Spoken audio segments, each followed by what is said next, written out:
Doug, how do we solve building in America without a Xi Jinping? I would like to hear the solution. Doug's solution, he's like cryo chamber, Lee Kuan Yew, like clone Xi Jinping. I've stolen some of his hair on a trip to China, and we are going to clone. This is it right here, fascism. that's Get out of that chair! It's like the ring. It is the ring. No. I can control the power. I can control it, guys. I'm the one who can carry the villain chair to, I guess. He chose that chair, by the way. Usually it's the last mount one cancellation until I throw myself into the fire. No, I actually did pick the villain chair today because I am literally going to complain about a bunch of states that we like often. I do really, before we start, I'm actually quite curious about this because you are quite literally like the exact type of business owner and runner, Aiden, that Trump is trying to target with these tariffs. And so what you just said about like the cost of the Chinese manufacturing is going to go up 50%, which is insane, right? Yeah. So will you, at least right now, do you think you will start exploring factories in the United States for like, obviously you're locked into contracts, but let's say in a year, if this continues. I mean, we'll have new stuff. Okay. So the short answer is no. No. Okay. Because we already, for products that we can make in the US, we already do. Like that I don't know how broadly this applies to like other industries, but the way it works for us is we're not locked into exclusivity contracts with any of the people we work with. So when we have different types of products, we make them with different people depending on the needs. So the reason we go to China to make those, like a good example that a lot of people know is we made this chest boxing hoodie. And it had these like corduroy patches on the elbows. It had these custom strings with like chest pieces on it. And the hoodie string was metal. That is not something we could make in the US. But it is a different example. We released a sweater earlier this year that was like a parody. It just was a parody of spam and it just said scam instead of spam. We made that in the US. We work with like a local company in Southern California to make that one. And that's because the type of product, that type of manufacturing exists in the US and we can do it with them. And it has a lot of conveniences. It's like not just like price and but also like availability, how quickly we get samples, ease of like working with those partners. All of those things are really, really good. So for the product, it's like I'm already making choices like that where I can. And I think that's part of the frustration is I don't know how that works for other businesses, but I know that for instance, a lot of people buying raw materials, right? They probably don't have an option to buy a lot of those raw materials in the US. I'm not buying raw the materials. The aluminum mine is only in one, you can't. Exactly. Yeah. It's, So continue? Yeah. Oh, are we getting into this? Okay. Yeah. No, that's why. If you want to jump into. No, I was just curious. Like, so we have a great example here of like, are you thinking and seriously considering changing your business practices as a result of tariffs? Because that is what he is trying to do. He is trying to convince people like you to start going and trying to support American companies. And then it's by you doing that, incentivize the person who's considering making a factory and doing it here, right? And that's their big push, and that's what they're arguing is working. You have companies like TSMC who makes chips, right? Who makes the chips that we use for literally everything, not Doritos, but microchips. To end that part of the discussion, then I think it entirely comes down to availability of what we can make and price. It's not really. I'm not here with this merch business to try and support the Chinese or the Portuguese economy. I wasn't picking it based on that. It's based off of we had a vision of types of products we wanted to make because it was important for us to make unique, high quality products for this merchandise company. If an American company can make that at a price point that we're happy with, I would switch. Did he pay us for this like 30-minute merch ad for? That's true. You're going through each individual product, talking about how great those aren't even for sale anymore. Yeah. But let's just say it. Like, if you are interested in what he's doing, go to DougDoug.shop and you can check it out. Let's get into the building. I want to hear more about this. I was really curious of just your reaction because, in theory, anyway. So, maybe we get updates on China, on how many things you're exploring in the U.S. and maybe how that plays out. Yeah, cool. Okay, so What I want to talk about is a subject that was really elaborated on in a book called Abundance. This came out 2 weeks ago, maybe something like that. Yeah, it's pretty recent. It's by Ezra Klein and Derek Thompson. Ezra Klein is a very popular left-leaning podcaster, journalist, all that. So very influential in left discussion. And this book, I would say the thesis of it came out and said the left side of the political spectrum has become too focused on process and not results when it comes to governing.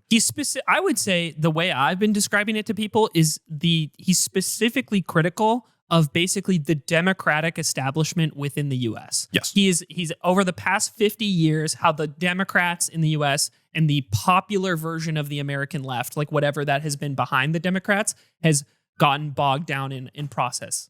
Yes. Yeah. And then I am very passionate about this because I have watched San Francisco, which is a city I lived in or near for like 6 years and grew up near. Deteriorate is a very strong word. That's a little too hyperbolic. I think it has immensely suffered over the past couple decades as a result of these policies. And this is the most liberal city in the country, arguably, but it's certainly one of the most liberal in the most liberal state, probably. Certainly one of the most impactful liberal states with the largest budget in so many different areas, this golden goose of the tech industry, and they have, in almost every respect, completely failed their constituents through these policies. So anyways, this book I think is fascinating. A specific thing I want to focus on, people are leaving democratic cities. So Manhattan, Brooklyn, Chicago, Los Angeles are on pace to lose 50% of their under 5 childhood population in the next 20 years. 50% of like families basically are leaving these cities. Right now, in 2023, California had a net loss population of 280,000 people. That's not 280,000 people who left California. That means on net, that many more people left than came in. California has grown basically forever since it was created. This is a new thing, the idea that California would shrink. New York State, the entire state, had a loss of 179,000. Illinois, which has Chicago, people are leaving that state. And they're leaving because prices are too much. That is consistently what they say. It is too expensive to live here. It's too expensive to raise families here. Childcare is too much. Everything is too expensive. And the quote that he says pretty early in the book, which is why I get so frustrated by this, is you are not the party of working families when the places you govern are places working families cannot afford to live. Yeah. And this is what I've gotten so just upset about over the years. And not only that, even if you don't care about, I don't know, impoverished people and you only care about winning elections, right now, because of the population shifts, New York, Rhode Island, Illinois, Minnesota, Oregon, California, very left-leaning states, are on track to lose seats in the House of Congress, right? To lose electoral votes. So, and then Florida, Texas, Idaho, Utah, very red states are gaining them. And so if this trend continues, it also would make it much, much, much, much harder for a future Democratic candidate to win the presidency, because usually it's all based on these swing states. But that's not going to matter if some of the most powerful blue states just don't have as much representation because there's less people. And so the biggest thing is this comes down to the fact that in Democrat-led cities in America, there is an enormous amount of processing and permitting and legal process that prevents things from being built. The most obvious is housing. So in 2023, SF, San Francisco, issued about 7,500 new housing permits. San Francisco is a city of about 1 million. 7,500 new housing permits. Boston, all of Boston Metro, had 10,500. New York City, Newark, and Jersey City together, a little less than 40,000. And then Houston in Texas, which is a dog shit place, no offense to anybody who lives there, issued almost 70,000 Smoking homes. the pack watch on Houston. Okay. That is 10 times the amount of San Francisco. That's how many new homes are being built. And then guess what? Shocker, Houston has the lowest homelessness rate of any U.S. major city. Yeah. They dug into this a lot in the book, was how, and this cites another book that I've heard from multiple people is very good that I want to read for myself, which is called Homelessness is a Housing Crisis. Yes. And it basically goes over how anything that is a suspected indicator of homelessness, stuff like poverty or drug use, are these predictors of homelessness or mental illness, and walks through point by point how all of these things actually don't correlate with homelessness at all. And that homelessness is solely correlated with Housing prices. and availability and affordability of homes. Yes. Yeah. And I think it's funny because, using a place like, you could use a place like Houston as an example in a red state, in a red city. I don't know if they have a Democratic governor mayor or not. I don't know Houston. But California has more like social welfare than Texas does. Mm-hmm. But there are way more homeless people in California. California. Yeah. And this basis of like housing availability is the major factor at play of whether or not people wind up in the streets or not. And there are other factors that are like tied into it that make it more difficult to say like get off the street once you're there, right? It's not that these other things are not factors involved in some capacity, but people need to be in houses first, and you need to enforce policy that makes housing available to all people as much as possible. I liked the analogy that was used in the book a lot, which is that housing is like a game of musical chairs. And it's like there might be people who are poorer or suffering from mental illness or drug addiction, but if everybody has a chair in the room, they can get a seat. Everybody, when the music stops, they can sit in a seat. Yeah. But when you start removing seats, it's the person who is suffering from drug addiction that's most likely to fall through the cracks first. Right. And housing is like I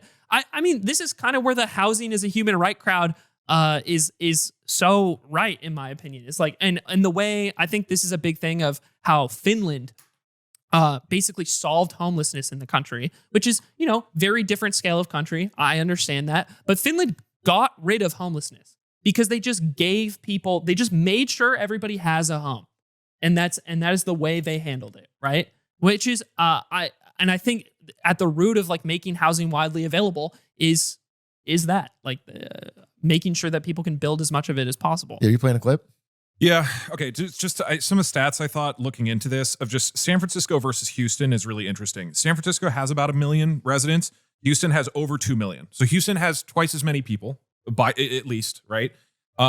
Houston spends $70 million a year approximately. And that's like an increase from previous years on combating homelessness. Again, this is the city that has the lowest homelessness rate of any major U.S. city, about 70 million a year. San Francisco spends $850 million a year on homelessness. It is an astronomical amount. You could buy entire homes for people almost with that amount of money. What if they got it wrong and they're spending the money on more homelessness? Oh, right. They're buying. I mean, unironically, that's what's happening. If you spend, and we're going to get into this in all this process. We'll give you money. Yeah. And like, it's this fucking tragedy, man. So again, like Houston, lowest homelessness rate of any major U.S. city. They estimate it costs $17,000 to $19,000 to house a homeless resident in Houston. In San Francisco, the estimated cost is $40,000 to $47,000. So it's just over twice as much. In Houston, the median home costs a bit over $300,000. In San Francisco, it's $1.7 million. So it's like, yeah, no shit. If you make home absolutely obscenely expensive, you make housing expensive, people are going to fall through the cracks. And it doesn't matter if you pour almost $1 billion into homelessness and you have like 1,000 NGOs and nonprofits giving people support, which I've personally seen in San Francisco. It doesn't matter if you don't provide housing.